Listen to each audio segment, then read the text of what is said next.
warahmatullahi wabarakatuh.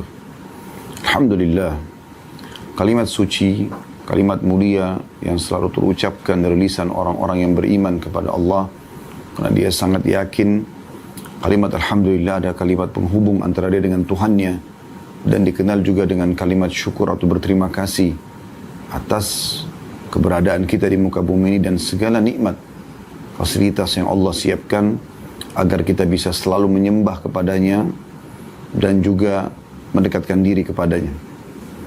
Selanjutnya kita panjatkan salam hormat kita, salawat dan taslim kepada utusan Allah Subhanahu wa taala, Nabi besar Muhammad sallallahu alaihi wa ala alihi wa sahbihi wasallam, sebagaimana Allah telah memerintahkan kita untuk mengucapkannya dan juga para malaikat diperintahkan untuk mengucapkan salam hormat ini. Saudaraku seiman, kita akan membahas pada hari Senin siang ini seperti biasa, di luar daripada tema umumnya yang biasa kita bedah buku, karena di Senin siang, tepatnya pukul 13.00, tapi hari ini sedikit ya, diminta oleh teman-teman panitia dari Ma'had Aisyah binti Abi Bakar radhiyallahu anhuma untuk dimulai jam 13.30, dan tadi kena ada masalah teknis sedikit, maka kami telat sedikit. Ini adalah tema umum dan kita akan membahas pada kesempatan ini insyaAllah dahsyatnya zikir. Saudaraku Siman mungkin mendengar judul ini, Anda akan mengatakan zikir, semua orang juga tahu gitu. Apakah memang penting untuk dibahas? Jawabannya iya, saudaraku Siman. Dengan banyak sekali alasan. Di antaranya adalah satu-satunya ibadah yang diperintahkan untuk dikerjakan di dunia dan memiliki keutamaan yang sangat besar. Dan akan terus berlanjut sampai kita masuk ke Darul Khuld, tempat yang kekal, yaitu surga, tetap ada, yaitu zikrullah. Di surga tidak ada lagi puasa, tidak ada lagi sholat, tidak ada lagi zakat, tidak ada lagi haji, tidak ada lagi jihad. Tapi zikir tetap ada. Bahkan setiap nafas ahli surga berisikan zikrullah. Semua menjelaskan dalam banyak riwayat-riwayat yang sahih. Oleh karena itu membahas tentang masalah ini penting sekali. Dan berapa banyak orang yang sangat lalai daripada zikrullah. Padahal hakikat daripada zikrullah adalah bagaimana seseorang itu tanda kutip manja dengan Tuhannya. Selalu konsultasi, komunikasi dengan Tuhannya. Allah Subhanahu wa taala sebagai pencipta telah memudahkan kita agar setiap kali sebelum memulai sebuah aktivitas berzikir kepadanya. Ada zikir dan doa sebelum keluar rumah, sebelum makan, sebelum tidur, sebelum minum, sebelum memakai pakaian, sebelum berhubungan biologis, sebelum ya beraktivitas umumnya, dan juga ada zikir setelah itu dengan bersyukur kepadanya. Maka Allah Subhanahu wa taala memang menginginkan agar kita sebagai hambanya sering dekat dengan itu, selalu dekat dengannya. Dan di antara yang paling baik adalah zikrullah.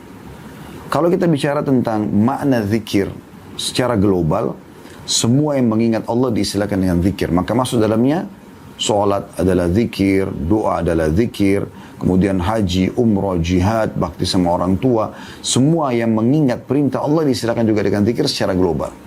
Namun secara khusus, zikrullah kalau dimutlakkan secara khusus adalah lafaz-lafaz zikir yang disebutkan secara khusus seperti habis sholat, zikir pagi petang, kemudian yang berhubungan dengan aktivitas kita sehari-hari seperti mau tidur, bangun tidur, mau makan, habis makan, mau minum, habis minum, mau berhubungan biologis, mau pakai baju, buka baju, dan seterusnya.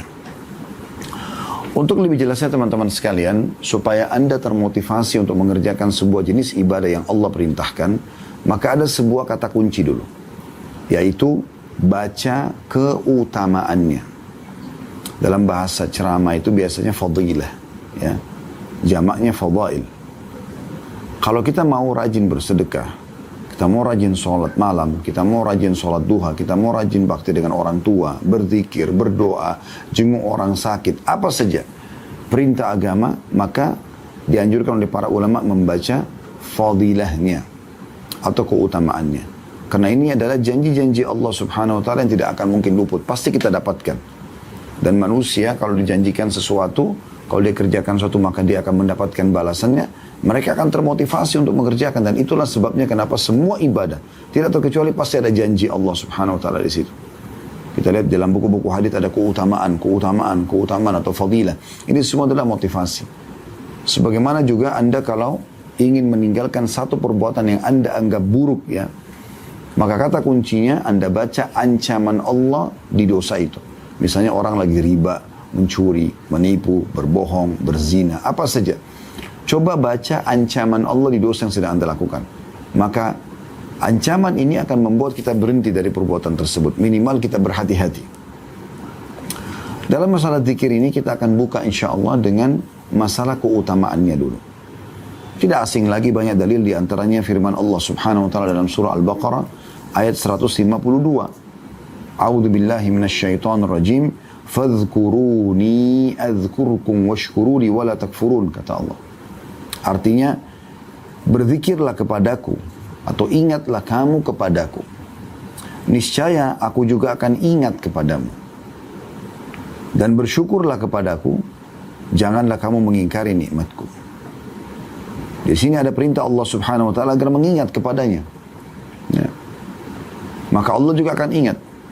Anda misalnya sekarang teman-teman panitia dari kampus Ma'had Aisyah binti Abi Bakar radhiyallahu anhuma, bagaimana kalau seandainya Anda punya atasan di kampus, ya, ada dekan, mungkin ada rektor, ya, dan rektor ini atau dekan ini akan terus menyebut kita atau memuji-muji kita. Tentu karena ada prestasi, maka akan membuat kita punya kebanggaan tersendiri. Oh, si fulan atau si fulana ini begini dan begitu. Allah subhanahu wa ta'ala pencipta langit dan bumi akan selalu mengingat dan menyebut-nyebut nama hambanya yang mengingatnya.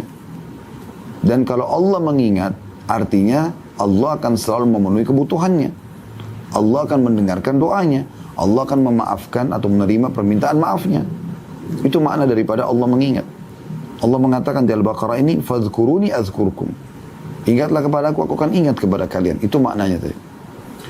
Dan Allah subhanahu wa ta'ala menyuruh kita berzikir atau mengingat kepadanya bukan cuma zikir asal-asalan, tapi zikir yang banyak. Perhatikan dalam surah Al-Ahzab ayat 41 Allah berfirman, a'udzubillahi minasyaitonir rajim, ya ayyuhalladzina amanu dzkurullaha dzikran katsira. Hai orang beriman, berzikirlah kepada Allah dengan zikir yang banyak. Bukan hanya sekedar zikir, tapi ada kalimat atau kata katsira. Artinya sebanyak-banyaknya. Sebanyak-banyaknya. Bukan hanya 1-2 kali, tapi berulang-ulang. Allah juga memuji laki-laki dan perempuan yang suka berzikir kepada Allah dengan zikir yang banyak. Kekal ditilawakan oleh orang beriman masih dalam surah Al-Ahzab tadi, surah yang sama, ayatnya 35.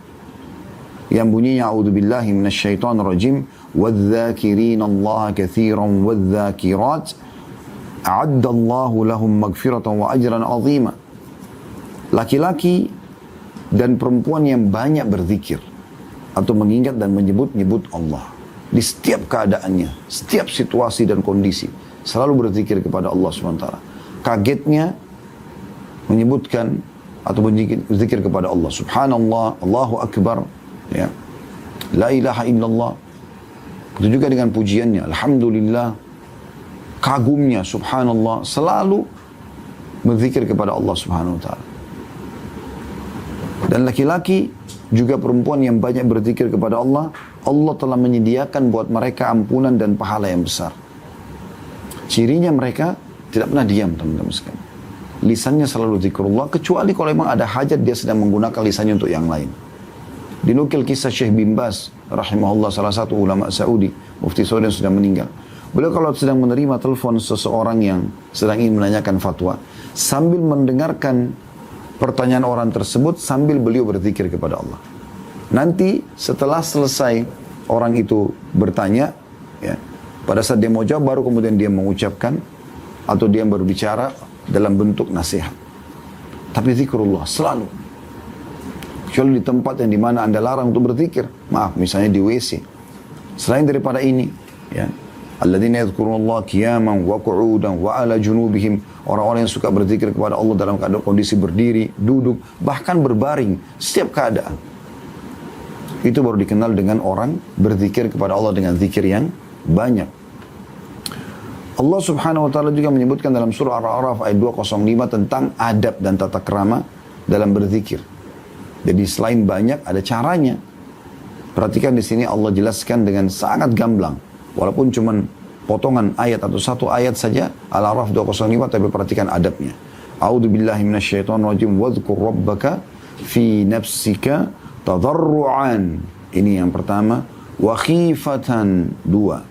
Yang ketiga, wadunal jahri minal qawli bil ghudwi wal asali wa la takum minal ghafilin. Ada tiga hal yang disebutkan dalam adab masalah ini. Wadhkur rabbaka fi nafsika, sebutkanlah nama Tuhanmu dalam hatimu, atau dalam dirimu, tadarruan, dengan merendah diri. Bukan dengan kesombongan, tapi dengan tahu kemahagungan Allah. Kemudian wa khifah, rasa takut akan adab Allah. Ya. Takut kurangnya amal.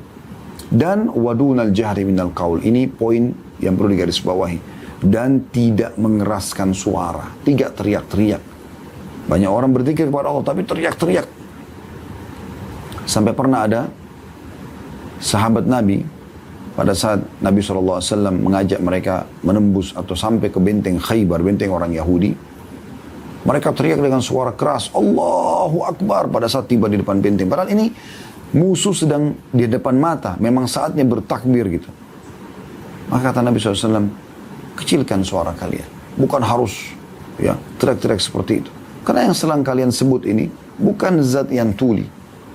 Itu juga dalam satu waktu perjalanan Nabi SAW mengatakan, pulang dari peperangan, kalau kalian sedang menukik, bertakbirlah. Kalau kalian sedang turun, ya, bertasbihlah. Maka ada seorang sahabat pada saat lagi menukik untanya di gurun pasir, teriak Allahu Akbar. Kata Nabi SAW, kecilkan suara. Karena yang sedang kau panggil bukan zat yang tuli, maha mendengar, tahu apa yang dizikirkan. Maka ada adabnya, nggak boleh teriak-teriak. Bagaimana anda kalau ketemu dengan orang yang anda hormatin lalu anda teriak-teriak? Mungkin ada diusir. Ada adab. Boleh ada suara, bukan tidak boleh, tapi jangan sampai berteriak-teriak. Lalu kata Allah, di waktu pagi dan petang. Maknanya sepanjang pagi sampai menjelang petang, dan sepanjang petang sampai menjelang pagi lagi. Jadi tidak ada waktu untuk tidak berzikir gitu. Dan jangan kamu termasuk orang-orang yang lalai. Maknanya jangan ada detik-detik hidupmu di mana kau tidak isi dengan zikrullah. Perhatikan ini, bagaimana Allah menitik beratkan masalah pentingnya zikir itu. Kita dengarkan hadis Nabi SAW. Yang pertama adalah hadis yang diriwayatkan oleh Bukhari, jadi 11 halaman 208. Yang berbunyi, kata beliau SAW, Mathalul ladhi yadhkuru rabbahu walladhi la yadhkuru rabbahu, mathalul hayyi wal mayyit. Perumpamaan orang yang berzikir kepada Tuhannya dan yang tidak berzikir, seperti orang yang hidup dan orang yang mati. Perhatikan orang yang hidup, bisa bergerak, bisa beraktivitas, bisa ngobrol, bisa melihat, bisa mendengar, bisa segala macam. Orang mati tidak bisa buat apa-apa. Saya subhanallah hari Jumat yang lalu, 2 pekan yang lalu, sempat sholat Jumat di dekat kantor. Ada jenazah yang mau disolatin selepas Jumat. Diletakkan jenazah itu di bagian teras masjid, tapi di sebelah jenazah itu masih ada soft sholat. Karena kalau ditaruh di dalam akan memakan soft gitu. Tapi saya duduk di belakang orang yang duduk di sebelah geranda jenazah itu, dan khutbah Jumat berjalan, sedang terjadi, sedang dikumandangkan. Maka saya melihat subhanallah, di sebelahnya orang hidup masih bisa mendengarkan khutbah, masih bisa mengambil manfaat, masih tercatat pahalanya, gitu kan?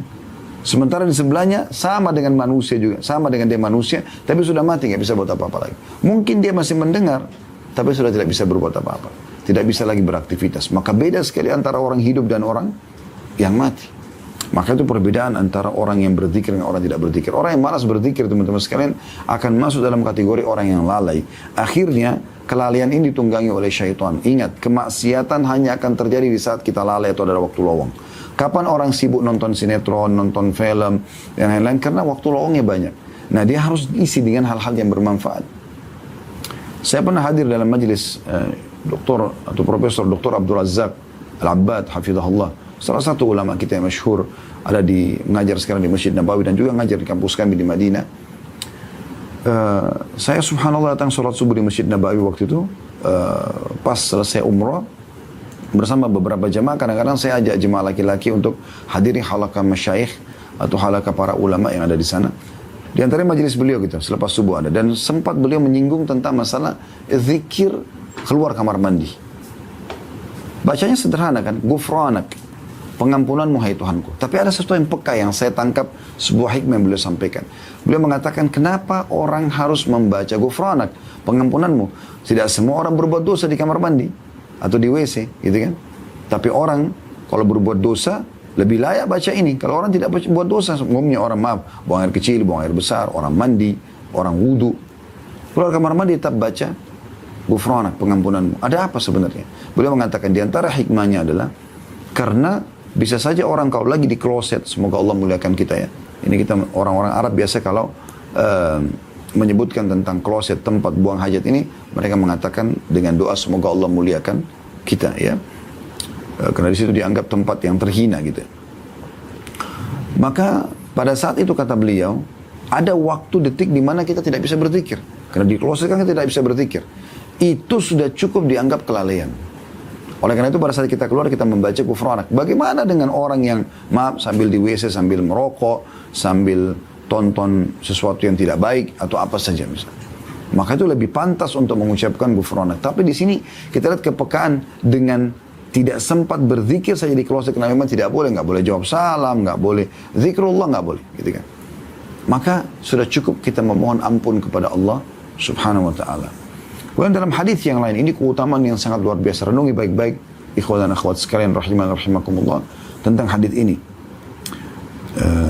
Tentu hadis tadi yang sebelumnya masih ada yang menguatkan ya, yaitu hadis, saya sebutkan dulu penguatan hadis yang tadi sebelumnya ya, tentang masalah perumpamaan orang yang berzikir kepada Allah atau Tuhannya dengan orang yang tidak berzikir seperti orang hidup dan mati. Ada riwayat lain, dalam riwayat Imam Muslim, "Mathalul baitil ladzi yuzkarullahu fihi wal baitil ladzi la yuzkarullahu fihi, mathalul hayy wal mayyit." Perumpamaan rumah yang di dalamnya ada zikir atau diingat Allah dengan rumah yang tidak diingat Allah, maka seperti orang mati dan orang hidup, seperti kuburan dan rumah orang yang hidup gitu. Ya beda sekali. Ada kehidupan dalam rumah orang-orang yang hidup itu, ada gerak ya. Hadis yang kedua, yang hadis mulia ini yang saya katakan coba dihafal, difahami baik-baik, hadis ini luar biasa ya. Kata Nabi SAW, "Ala unabbi'ukum bi khairi a'malikum." Maukah aku tunjukkan kepada kalian perbuatan kalian yang paling baik? Makna paling baik adalah paling besar pahalanya. Wa azkaha 'inda malikikum. Dan paling suci di sisi raja kalian. Maksudnya paling Allah muliakan amal soleh itu. Wa arfa'iha fi darajatikum, dan yang paling cepat mengangkat derajat kalian di sisi Tuhan Allah SWT, di sisi Allah SWT. Wa khairi lakum min infaqiz zahabi wal waraq, atau wal wariq ya. Dan lebih baik lagi daripada kalian menginfakkan emas dan juga uang. Wa khairi lakum min an talqaw aduwakum fatadribu anaqahum wa yadribu anaqakum. Bahkan lebih baik daripada kalian berperang menghadapi musuh kalian, kalian membunuh mereka atau mereka membunuh kalian. Kan kita kalau masuk medan perang kita membunuh musuh, dalam sebuah hadis yang sahih kata Nabi SAW, tidak akan bersatu seorang mukmin dengan orang kafir yang dia bunuh di medan perang. Sementara kalau kita terbunuh kita mati syahid. Ini keutamanya besar. Perhatikan ya. Khairi amal, amal yang paling baik. Azka amal, paling suci ya. Arfa'iha fi darajat, yang paling cepat mengangkat derajat. Khairi min infaqid dhabi wal warik ya. Lebih baik daripada infak dengan emas dan uang. Wa khairi lakum min an talqaw aduwakum fatadribu anaqahum wa yadribu anaqakum. Lebih baik daripada jihad, intinya itu. Qalu bala ya Rasulullah. Para sahabat langsung merespon, tentu ya Rasulullah. Amal apa itu? Amal yang luar biasa ini. Maka Nabi SAW mengatakan zikrullahi ta'ala, mengingat Allah dengan lisan di sini ya. Diriwayatkan oleh Tirmidzi di jilid 5 halaman 459 dan juga Ibnu Majah jilid 2 halaman 1245. Demikian pula dengan hadis Abdullah bin Bushyr radhiyallahu anhu, bahwa seorang laki-laki pernah berkata kepada Nabi SAW, ya Rasulullah, sesungguhnya syariat Islam telah banyak bagiku. Oleh karena itu, Ajarkan aku sesuatu yang bisa aku berpegang teguh. Artinya yang bisa mendapatkan paling banyak pahala dari semua amal-amal itu. Maka kata Nabi SAW sebuah nasihat yang ringkas. La yazalu lisanuka ratban min dzikrillah. Hendaklah lisanmu selalu basah dengan zikrullah. Ini amal yang paling mulia di sisi Allah Subhanahu wa taala. Kalau orang berzikir kepada Allah, Allah juga selalu mengingatnya sebagaimana sudah kita ingatkan tadi ya. Dan hadis yang menjelaskan masalah itu adalah hadis yang sahih. Kalau tadi hadis Abdullah bin Bushyr itu diriwayatkan oleh Tirmidzi jilid 5 halaman 458, Ibnu Majah jilid 2 halaman 1246. Kalau hadis tentang Allah akan memuliakan dan mengingat orang yang berzikir, disebutkan dalam riwayat Bukhari jilid 8 halaman 171 dan Muslim jilid 4 halaman 2061. Kata Nabi SAW, Yaqulullahu ta'ala, Nabi SAW bersabda bahwasanya Allah yang maha tinggi berfirman, Ana inda dhanni abdi bi. Aku akan selalu sesuai dengan prasangka hambaku. Wa ana ma'ahu idza dzakarani. Dan aku selalu bersamanya selama dia mengingatku. Bagaimana kalau Allah bersama kita? Ya, pimpinan kita, orang tua kita belum tentu bisa selalu bersama dengan kita. Tapi Allah selalu bersama selama kita berzikir. Fa'in zakarani fi nafsihi, zakartuhu fi nafsi. Kalau dia mengingatku dalam dirinya, maka aku mengingatnya dalam diriku. Wa in zakarani fi mala'in, zakartu fi mala'in khairi minhum. Dan kalau seandainya dia mengingatku di depan khalayak, aku akan ingat dia menyebutnya di depan khalayak lebih baik daripada mereka. Karena kan kita menyebutkan depan manusia ya. Kita lagi jalan, ada orang berhenti, kita lagi habis sholat, kita zikir pagi petang, ada orang-orang banyak mengetahui. Maka Allah pun mengingat kita di depan atau menyebut kita di depan para malaikat yang lebih baik daripada manusia. Wa in taqarraba ilayya shibran taqarrabtu ilayhi dhira'an. Kalau seandainya dia mendekatkan diri kepadaku sejengkal, aku mendekatkan diri kepadanya satu hasta. Ini makna, ini bahasa kiasan ya. Artinya sedikit saja berupaya mendekatkan diri kepada Allah, sudah cukup Allah Azza wa Jal akan lebih dekatkan diri kepada kita. Makanya dengan sedikit kita bertaubat, ya, kita sedikit berzikir, sedikit menguatkan ibadah-ibadah kita, maka kita akan rasakan kedekatan dengan Allah. Makin kencang kita beribadah, makin kuat, ya, kita dalam beribadah, makin banyak waktu kita lowongkan, ya, maka kita akan rasakan makin kuat kedekatan kita dengan Allah Subhanahu wa taala. Wa in taqarraba ilayya dhiran taqarrabtu ilayhi ba'an. Kalau dia mendekatkan diri kepadaku satu hasta, aku mendekat kepadanya satu depah. Wa in atani yamshi ataitu harwalah. Kalau seandainya dia datang kepadaku dengan berjalan, aku akan mendatang kepadanya dengan berjalan cepat. Artinya Allah Subhanahu wa taala menggambarkan bagaimana Allah mendekatkan diri kepada hambanya yang berzikir atau mengingatnya. Dan termasuk dalam zikrullah ini adalah membaca Al-Quran. Ada sebuah riwayat yang unik sekali kalau menurut saya. Riwayat ini diriwayatkan oleh Imam Muslim di 1 halaman 553. Dari Uqbah bin Amir radhiyallahu anhu, dia berkata, kharaja Rasulullah sallallahu alaihi wasallam wa nahnu fi suffah. Satu hari Rasulullah SAW pernah keluar menemui kami sementara kami di Suffah. Suffah ini ada sebuah tanah yang Nabi SAW bebaskan di belakang rumah beliau, bisa menampung sampai sekitar 300 orang sahabat. Ada bangunan ringan di situ dan di situ ditempati oleh para penuntut ilmu yang tidak mampu.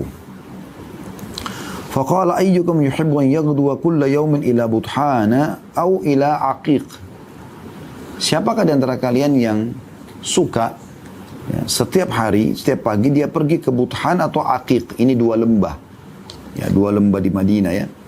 Di sini tidak ada penghuninya di zaman Nabi SAW. Karena Aqiq ini dan Buthan dihuni umumnya di zaman Uthman bin Affan. Karena penduduk Madinah sudah mulai lebih banyak gitu ya. Waktu itu masih kosong. Dan di situ sering banyak unta liar yang lewat. Tidak ada pemiliknya. Gitu. Fayati minhu binaqataini qawmawaini fi ghairi ithmin wala qati'atir rahim. Lalu dia membawa pulang dari kedua lembah tersebut 2 ekor unta yang keduanya memiliki punuk besar tanpa ada dosa dan tanpa memutus silaturahim. Bukan curian, bukan juga mengambil hak kerabatnya. Tiap hari dia pergi dia dapat 2 unta. Ya. Kalau unta Di sini dikatakan naqataini qaumawain, 2 unta. Naqa ini unta betina ya, biasanya ini yang mahal. Qaumain yang sudah ya besar, punuknya sudah besar, ini mahal sekali. Mahal sekali. Belasan ribu real gitu ya. Bahkan sampai puluhan ribu real biasa harganya. Jadi mungkin kita bisa puluhan juta, bahkan sampai ratusan juta harganya. Dia tiap hari dapat itu. Maka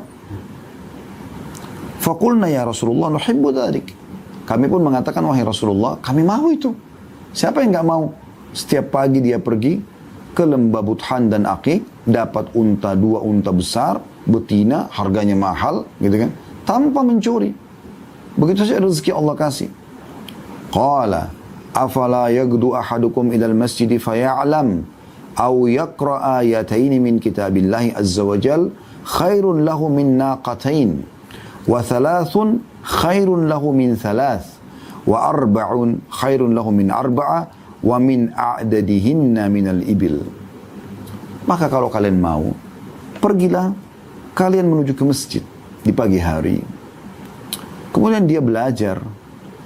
Atau dia membaca 2 ayat dari kitabnya Allah, Al-Quran. Alhamdulillahi Rabbil Alamin, Ar-Rahman Ar-Rahim, 2 ayat. Qul huwallahu ahad, Allahus samad, Qul a'udhu birabbil falak, Qul a'udhu birabbil falak. Ya. Kita baca Qul a'udhu birabbin nas, wal asr, dan seterusnya. Kita pilih ayat-ayat ini, kita baca surah-surah pendek gitu kan. Maka itu lebih baik daripada 2 ekor unta yang besar tadi.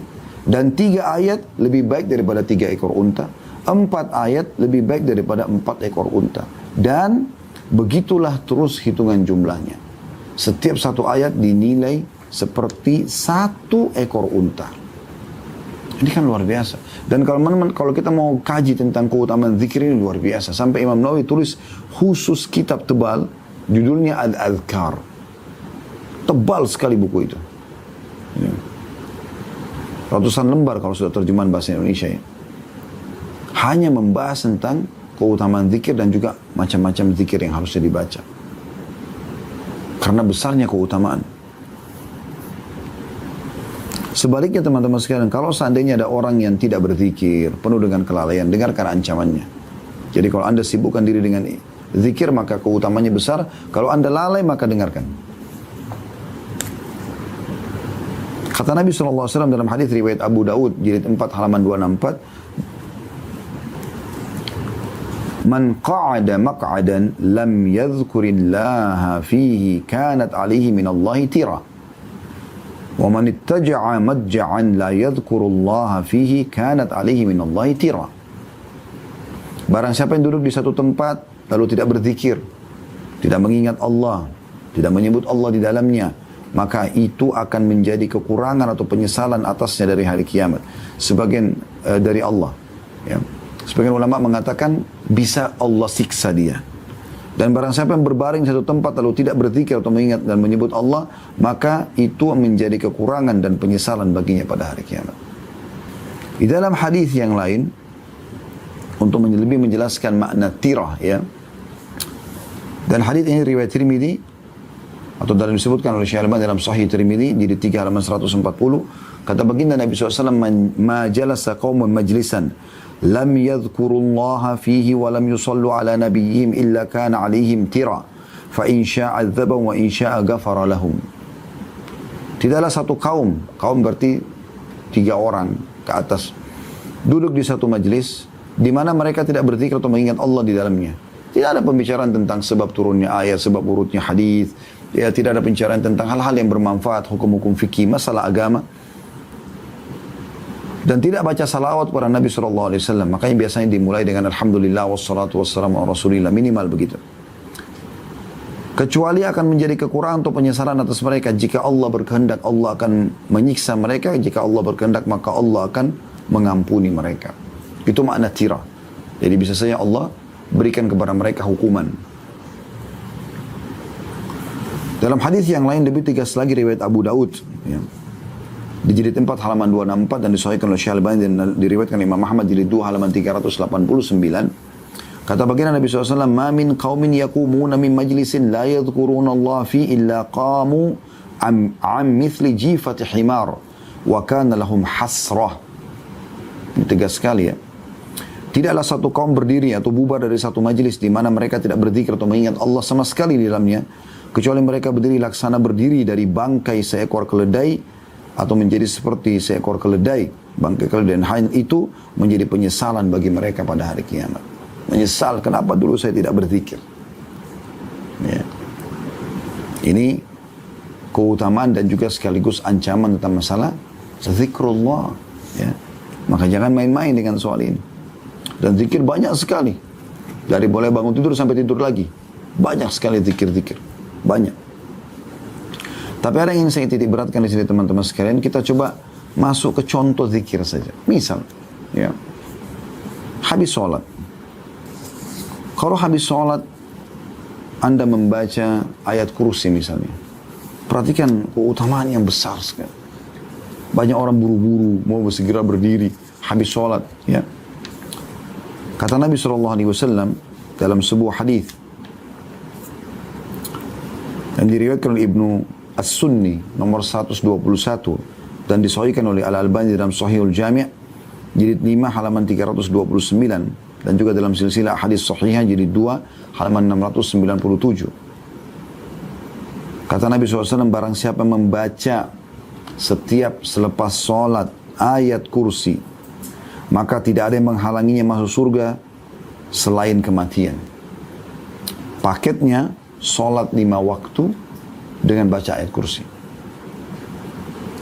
Maka tidak ada yang menghalangi antara dia dengan surga kecuali kematian. Artinya ada jaminan masuk surga. Itu contoh. Ya.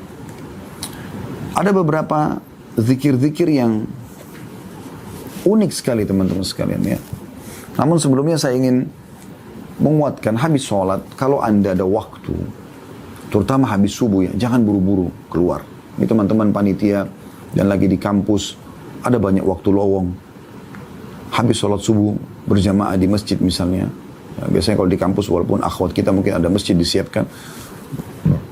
Sholat di masjid, jangan buru-buru pulang. Duduk. Perhatikan hadisnya.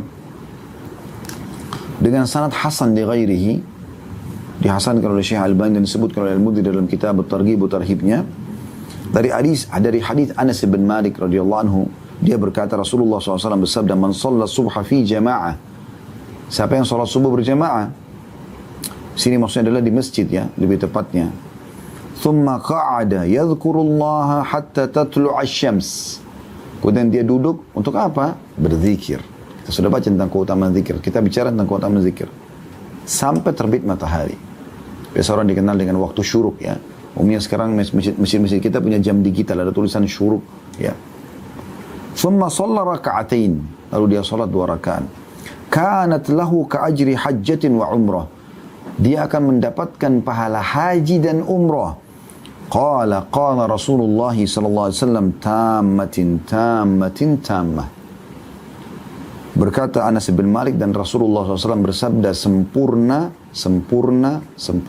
Teman-teman, kami punya travel haji dan umrah alhamdulillah. Yang saya berikan nama Uhud.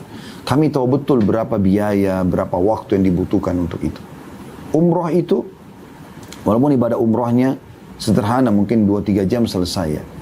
Tapi biayanya, waktunya banyak, panjang. Reguler aja biasanya kita butuh 8-9 hari gitu kan.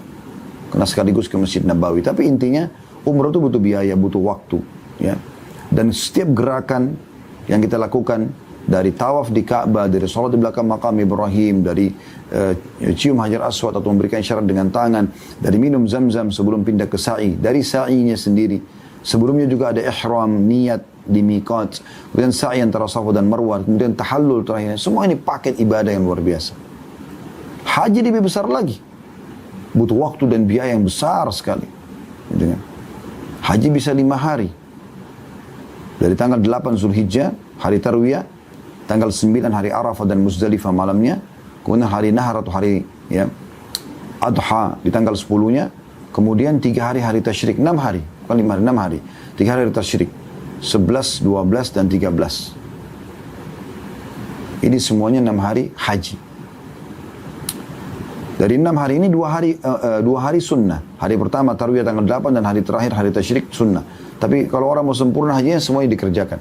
4 harinya hari Arafah, kemudian hari Nahar, hari Idul Adha, kemudian 2 hari hari tasyrik, ini semuanya adalah hari wajib. Itu semuanya butuh juhud, butuh upaya. Waktu, energi, belum suka dukanya cuaca panas, belum biaya yang besar. Tapi subhanallah duduk antara 50 menit sampai 55 menit biasanya ya. Antara 40 sampai 55 menit lah. Habis sholat subuh, berzikir kepada Allah SWT, mendapatkan lengkap pahala haji dan umrah. Itu luar biasa. Dalam riwayat yang lain dengan sanad hasan, masih dari Anas bin Malik radhiyallahu anhu, bahwasanya Rasulullah SAW bersabda, la an aq'uda ma'a qaumin yadhkuruna Allah ta'ala fi saya ulangi, la an aq'uda ma'a qaumin yadhkuruna Allah ta'ala min salatil ghadati hatta tatlu'a asy-syamsu ahabbu ilayya min an u'tika arba'atan min waladi Ismail. Aku duduk bersama kaum berzikir kepada Allah dari habis subuh sampai terbit matahari, lebih aku cintai daripada aku bebaskan 4 orang anak Ismail. Budak ya. Maksudnya bebas ini sudah keluar biaya, dan selama budak itu bebas, maka apapun yang dia kerjakan dari aktivitas, kita panen pahalanya, kita bebaskan. Seperti Bilal, apapun beliau kerjakan, maka Abu Bakar panen, karena Abu Bakar bebasin dia. Ini 4 orang. Dulu zikir ini, selain daripada pahala haji umrah tadi. Wala an aquda ma qaumin yadhkuruna Allah min salatil asri ila an taghruba asy-syamsu ahabbu ilayya min an u'tika arba'atan. Dan aku dulu juga habis asar duduk berzikir kepada Allah bersama dengan orang yang lagi zikir, maksudnya bukan zikir bersama ya, tapi orang masing-masing berzikir habis sholat. Itu lebih aku cintai daripada membebaskan 4 orang budak. Ini kan luar biasa ya. Di dalam riwayat yang lain dengan sanad hasan di ghairihi, dari Abu Umamah radhiyallahu anhu, bahwa Rasulullah sallallahu alaihi wasallam bersabda, la an aq'uda adhkurallaha ta'ala wa ukabbiruhu wa ahmaduhu wa usabbihu wa uhalliluhu hatta tatlu'a asy-syams ahabbu ilayya min an u'tika raqabataini dalam kurung au akthar min waladi Ismail wa min ba'd al-asr hatta taghruba asy-syams ahabbu ilayya min an a'tika arba'a dalam kurung riqab min waladi Ismail. Artinya, aku duduk berzikir kepada Allah Ta'ala sambil bertakbir, Allahu Akbar, sambil bertahmid, Alhamdulillah, sambil bertasbih, Subhanallah, sambil bertahlil, La ilaha illallah, sampai terbit matahari, lebih aku cintai daripada memerdekakan 2 orang hamba sahaya atau lebih dari anak cucu anak Ismail.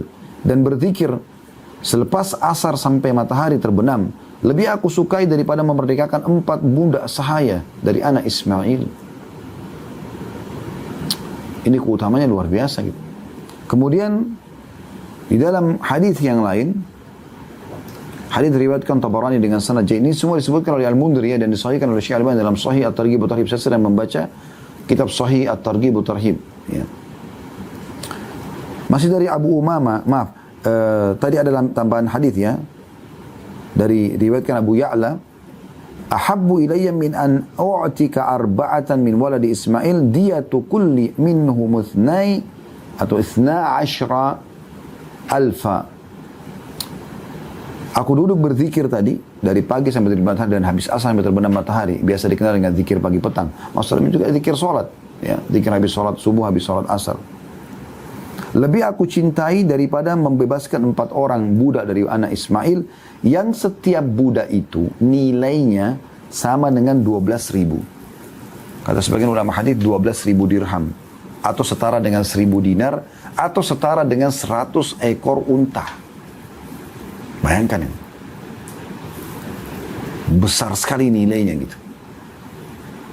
Kemudian dalam hadis yang lain, ahabbu ilayya mimma tala'at alaihi syams, lebih aku cintai daripada terbitnya matahari untukku. Bagaimana kalau terbit matahari semua hamba Allah beraktivitas, nah seperti itu.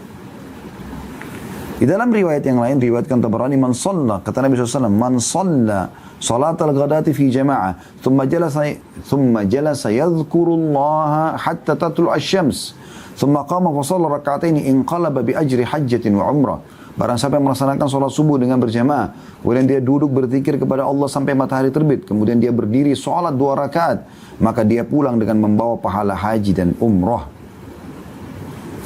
Dalam riwayat lain, masih semuanya sahih. Hadis ini hadis sahih di ghairihi, diriwayatkan juga masih oleh At-Tabarani dan disebutkan oleh Mudhir dalam kitab Targhib wa Tarhibnya, dan disahihkan oleh Syekh Albani. Dari hadis Ibnu Umar radhiyallahu anhu, beliau berkata, kata Rasulullah SAW, man shalla subha thumma jalasa fi majlisi hatta tumkinahu as-salah kana bimanzilati umratin wa hajjatin mutaqabbalataini. Barang siapa yang sholat subuh kemudian duduk di majlisnya sehingga memungkinkan baginya untuk sholat, maksudnya sholat sunnah tadi ya, maka itu seperti kedudukan haji dan umrah yang pasti diterima.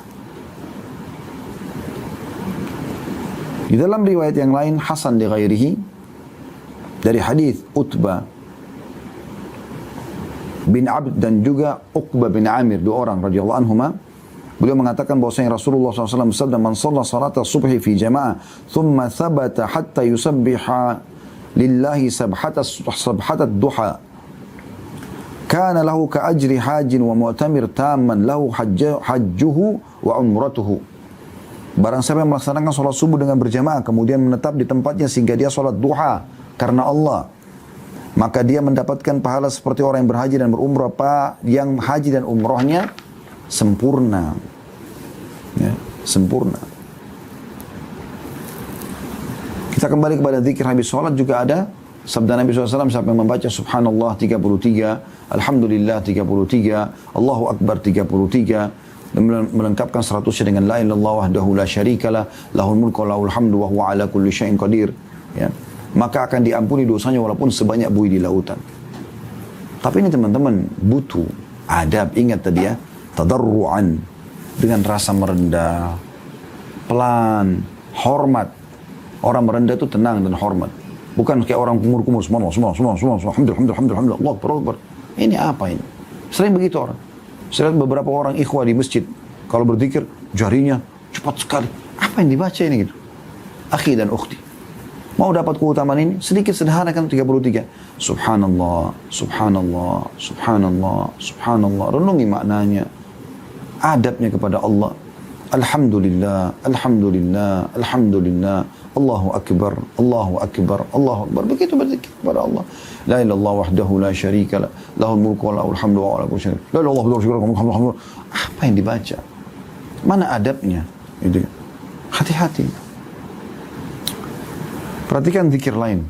Ini saya harap teman-teman lebih fokus sedikit. Zikir yang dikhususkan baca ini selepas subuh, asar dan maghrib. Tentu semua sholat dibaca, tapi ada zikir-zikir khusus di 3 sholat ini. Subuh, asar dan maghrib. Perhatikan hadisnya Hasan di ghairihi.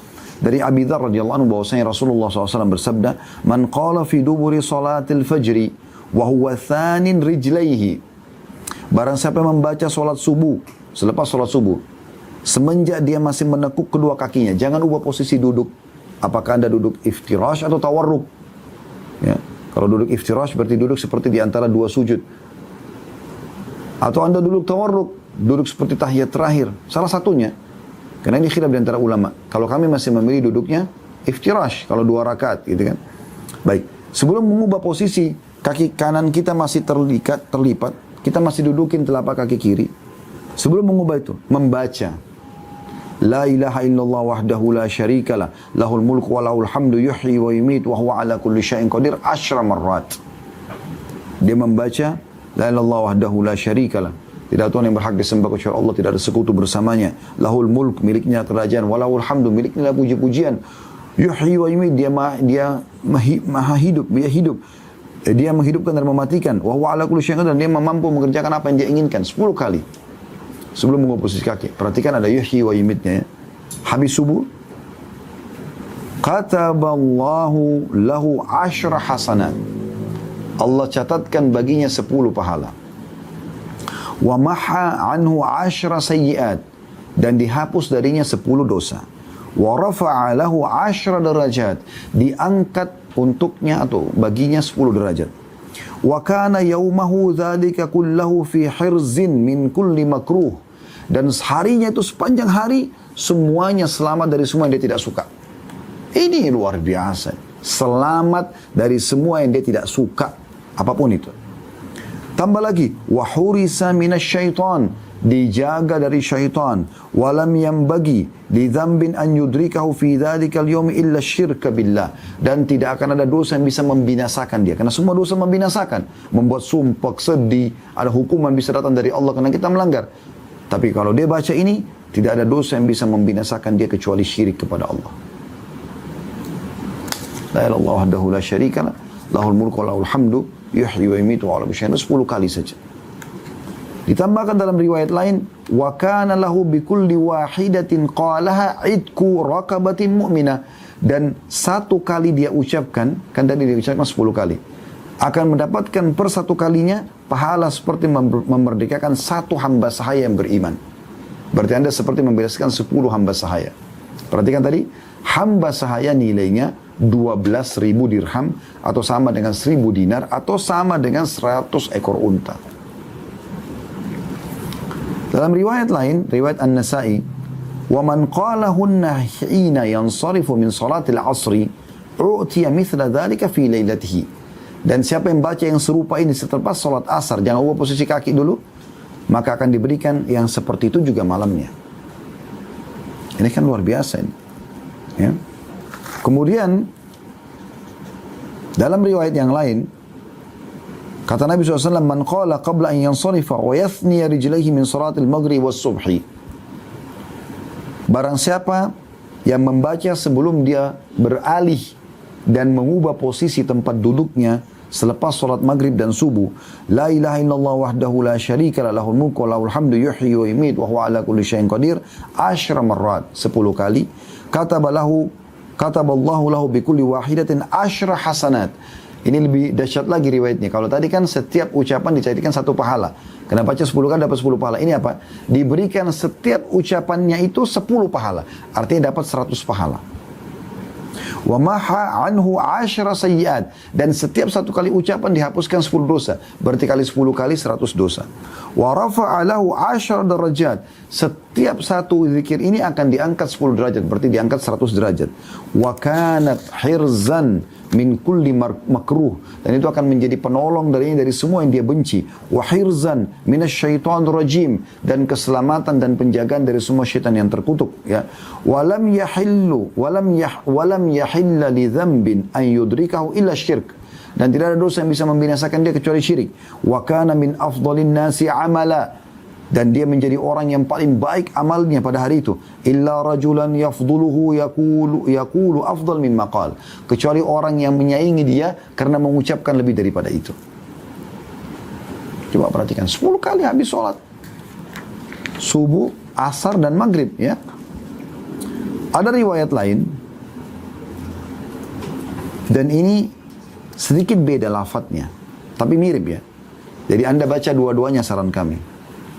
Hadits Hasan di ghairihi dari riwayat Mu'adz bin Jabal radhiyallahu anhu, kata Nabi SAW, man qala hina yansarifu min salatil ghadat, siapa yang baca pada saat selesai mengerjakan salat subuh, la ilaha illallah wahdahu la syarika lah, lahul mulku wa lahul hamdu. Tadi kan ada yuhyi wa yumiit, ini tidak ada yuhyi wa yumiitnya. Di tempat yuhyi wa yumiit diganti biyadihil khair wa huwa ala kulli syai'in qadir. 10 kali, 10 marrat. Jadi ada 2 jenis zikir. Ada la ilaha illallah wahdahu la syarika lah, lahul mulku wa lahul hamdu, yuhyi wa yumiitu wa huwa ala kulli syai'in qadir. Jangan ubah posisi duduk, baca dulu ini 10 kali. Dapat tadi keutamaan sudah kita sebutkan. Ada juga zikir la ilaha illallah wahdahu la syarika lah, lahul mulku wa lahul hamdu, langsung biyadil khair wa huwa ala kulli syai'in qadir. Jadi yuhyi diganti dengan biyadil khair. Peka dalam masalah ini, ya, karena punya keutamaan juga ini. Kata Nabi SAW, siapa yang baca 10 marrat, 10 kali, u'tiya bihinna sab'an, akan diberikan 7. Yang pertama, kataballahu lahu bihinna 10 hasanat, Allah catatkan baginya 10 pahala. Wa maha anhu bihinna 10 sayyiat, dan Allah hapus darinya 10 dosa. Wa rafa'a lahu bihinna 10 darajat, Allah akan angkat 10 derajat. Wa kunna lahu idla 10 nasamat, dan itu menjadi seperti pahala membebaskan 10 jiwa, ya. Wa kunna lahu hifdhan minasyaitan, dan zikir itu akan menjadi penjaga baginya dari syaitan, wa hirzan minal makruh, dan penyelamat dari semua yang dia benci. Walam yalhaqhu fi dzalikal yaumi dzambun illa syirku billah, tidak ada dosa yang bisa membinasakan dia kecuali syirik kepada Allah. Wa man qalahunna hina yansarifa min salatil maghribi utiya mithla dzalika lailataha, dan siapa yang membaca ini selepas salat maghrib akan diberikan yang sama pada malam itu. Ya. Ini luar biasa. Zikir-zikir yang ringan gitu kan. Contoh zikir banyak ya, cuma saya cari zikir-zikir yang mungkin masih jarang melakukan, padahal sebenarnya sederhana gitu. Ada zikir yang lebih dahsyat, tapi sedikit butuh upaya teman-teman sekalian. Jangan ubah posisi duduk Anda di habis sholat subuh secara khusus. Baca ini. Penggabungan antara dua jenis zikir tadi. Tadi kan zikir yang pertama, la ilaha illallah wahdahu la syarikalah, lahul mulku wal hamdu yuhyi wa yumiitu wa huwa ala kulli syai'in qadir, gitu kan. Zikir yang kedua, la ilaha illallah wahdahu la syarikalah, lahul mulku wal hamdu biyadil khair wa huwa ala kulli syai'in qadir. Saran kami baca dua-duanya 10 kali sebelum posisi duduk. Sebelum ubah posisi duduk. Salat subuh, asar dan maghrib ya. Tapi ini habis salat subuh saja, perhatikan, dibaca 100 kali tapi. Dengarkan hadis Abu Umamah radhiyallahu anhu dengan sanad hasan. Bahwasanya Rasulullah SAW bersabda, man qala dubura salatil ghadat, siapa yang baca selepas salat subuh, la ilaha illallah wahdahu la syarikalah, lahul mulku wa lahul hamdu, perhatikan, yuhyi wa yumit biyadihil khair, digabung, wa huwa ala kulli syai'in qadir. Jadi pakai yuhimit, pakai juga biyadil khair, mi'ata marrah, 100 kali. Banyak sekali Ustaz. Ya, perhatikan keutamaannya. Qabla an yathniya rijlaihi, sebelum dia ubah posisi duduknya. Kana yawma idzin min afdali ahlil ardi amala, dia akan menjadi penduduk bumi yang paling baik amalnya. Illa man qala mithla ma qala aw zada ala ma qala, kecuali orang yang mengucapkan yang sama atau mengucapkan lebih daripada itu. Ini keutamaan yang luar biasa. Keutamaan yang luar biasa. Tidak bisa ya dibahas lagi dengan kata-kata teman-teman sekalian. Itu baru kita bicara tentang zikir habis sholat ya, dan sebagian zikir ya, pagi dan petang ya. Belum lagi kalau Anda jaga zikir pagi petang ya. Seperti misalnya yang dianjurkan baca setelah ayat kursi, Al-Ikhlas 3 kali, An-Nas 3 kali, Al-Falaq 3 kali, An-Nas 3 kali.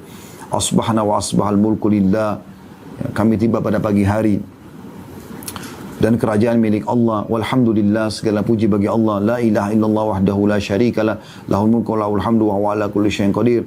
Tidak ada Tuhan yang berhak disembah kecuali Allah, tidak ada sekutu bersamanya, miliknya kerajaan, miliknya segala pujian, dan dia mampu mengerjakan apa yang dia inginkan. Rabbi as'aluka khaira ma fi hadzal yaum, ya Allah, aku minta kebaikan hari ini. Semua kebaikan. Tidak bisa kita tidak rincikan lagi. Makanan, minuman, pergaulan, pendapatan, udara, apa saja, semua kebaikan. Terbaik hari ini. Wa khaira ma ba'dahu, dan kebaikan yang datang setelahnya. Kalau aku masih hidup besok juga aku dapat yang sama. Wa a'udzubika min syarri ma fi hadzal yaum wa syarri ma ba'da. Jauhkan aku dari semua keburukan hari ini. Semua yang buruk, apapun itu, aku tidak mau ya Allah. Jauhkan aku dari itu dan keburukan yang datang setelahnya. Rabbi a'udzubika minal kasal. Ya Allah, jauhkan aku dari sifat malas supaya selalu rajin. Wa su'il kibri, dan keburukan sifat wa su'il kibari, ya, dan keburukan usia lansia, usia tua, pikun. Ya. Karena orang sudah tidak kenal lagi dirinya gitu kan. Rabbi a'udzubika min adzabil finnari wa min adzabi fil qubur. Ya Allah, jauhkan kami dari siksa api neraka dan siksa kubur. Itu luar biasa doanya. Ada riwayat lain teman-teman sekalian, mirip dengan ini. Ini riwayat juga unik gitu kan. Diriwayatkan oleh Abu Daud dengan sanad hasan ya. Dihasankan oleh Shu'aib bin Abdul Qadir Al-Arnaut ya. Yaitu riwayatnya, asbahna wa asbahal mulku lillahi rabbil alamin, kami tiba pada pagi hari dan kerajaan milik Allah, Tuhan alam semesta. Allahumma inni as'aluka khaira hadzal yawm, ya Allah, aku minta kebaikan hari ini, fathahu ya, keterbukaannya ya. Maksudnya keberhasilan dalam tujuan, itu fathah, targetku tercapai ya. Wa nasrahu, kemenangan, wa nurahu, cahayanya. Makna sebagian ulama hadis mengatakan ilmu dan taufik. Wa barakatahu, dan keberkahan agar tercukupi, menjadi pencukup. Wa hudahu, dan petunjuk-petunjuk yang ada di dalamnya. Wa a'udzubika min syarri ma fi wa syarri ma ba'du. Dan aku berlindung kepadamu dari keburukan yang ada pada hari dan keburukan yang ada setelahnya. Ini kan luar biasa. Dan sekian banyak zikir pagi petang. Anda mungkin bisa baca sendiri. Saya tidak mungkin rincikan semuanya. Tapi kita bisa lihat bagaimana keutamaan-keutamaan sebagian daripada zikir ini. Demikian pula teman-teman sekalian dengan istighfar. Memperbanyak istighfar. Itu luar biasa. Utamanya besar. Tapi saya ingin sebutkan. Ya, ada pernyataan para ulama yang perlu kita titik beratkan. Yaitu perkataan Ali bin Abi Thalib radhiyallahu anhu, astagfirullah, astagfirullah gitu. Kata Nabi SAW, setiap hari aku beristighfar 70 dan 100 kali per harinya. Kata Ali bin Abi Thalib radhiyallahu anhu, yang aneh adalah orang yang binasa padahal keselamatan ada bersamanya. Beliau ditanya, apa keselamatan itu? Kata beliau, istighfar. Lalu beliau mengatakan, tidaklah seorang hamba diilhami oleh Allah untuk beristighfar sementara dia berkehendak mengazabnya. Kalau Allah mudahkan lisan kita mengatakan astagfirullah, berarti Allah tidak ingin menyiksa kita. Itu keutamaan luar biasa. Luqman al-Hakim berkata bahwa dia berwasiat kepada anaknya, wahai anakku, Allah memiliki beberapa waktu tidak ditolak orang yang meminta pada waktu itu. Kayak sepertiga malam, antara azan dan iqamah, waktu-waktu mustajab. Apa kata beliau untuk wasiat kepada anaknya? Perbanyak istighfar. Bukan minta, istighfar saja. Karena istighfar sudah cukup mewakili semua permintaan kita. Lihat waktu Nabi Adam AS dikeluarkan oleh Allah dari surga. Apakah beliau mengatakan, ya Allah kembalikan aku ke surga ya Allah? Mohon maaf kepada Allah, istighfar. Rabbana zalamna anfusana. Wahai Allah, kami zalimi diri kami. Wa in lam taghfir lana wa tarhamna kunna minal khasirin. Kalau engkau tidak maafkan kami, maka kami termasuk orang-orang yang rugi. Begitu luar biasa, karena dengan itu Allah maafkan, maka semua fasilitas akan dikembalikan. Ya, dengan. Dan banyak sekali keutamaan. Saya sudah pernah bahas tentang masalah keutamaan atau keajaiban istighfar ya. Tapi saya tutup dengan hadis ya. Qudsi, kata Nabi SAW, Allah berfirman, man da'ani fir rakhai ajabtu fi syiddah. Kata Allah Subhanahu wa taala, siapa yang berdoa kepada aku di waktu lapang, niscaya aku akan mengabulkan doanya di waktu dia sedang susah. Jadi kalau mau pada saat kita sedang sakit, tidak utang, lagi ada masalah dikabulkan, maka di saat kita sedang senggang banyak doa. Wa man sa'alani a'taituhu, dan siapa yang meminta kepada aku pasti aku akan kasih selama bukan yang haram. Wa man tawadha'a li rafa'tuhu, siapa yang merendah karena aku, maka aku akan angkat derajatnya. Wa man tafarraga li rahimtuh, dan siapa yang meluangkan waktu untuk mengingatku, beribadah kepadaku, aku akan kasihi dia. Wa man istaghfarani ghafartu lahu, dan siapa yang beristighfar kepadaku, aku akan maafkan kesalahannya. Dan sekian banyak. Ya, belum kita bicara tentang keutamaan subhanallah, belum kita bicara alhamdulillah, belum kita bicara keutamaan la ilaha illallah secara khusus. Tadi kan umum ya, zikir yang berhubungan dengan salat. Belum kita bicara tentang kalau digabungkan semuanya subhanallah, semuanya subhanallah, alhamdulillah, wa la ilaha illallah, Allah akbar. Belum lagi subhanallah wa bihamdi, subhanallahil azim. Belum la haula wa la quwata illa billah. Sekian banyak varian daripada zikrullah itu. Yang harusnya teman-teman sekalian, ini semua bisa dijadikan sebagai pegangan oleh setiap orang.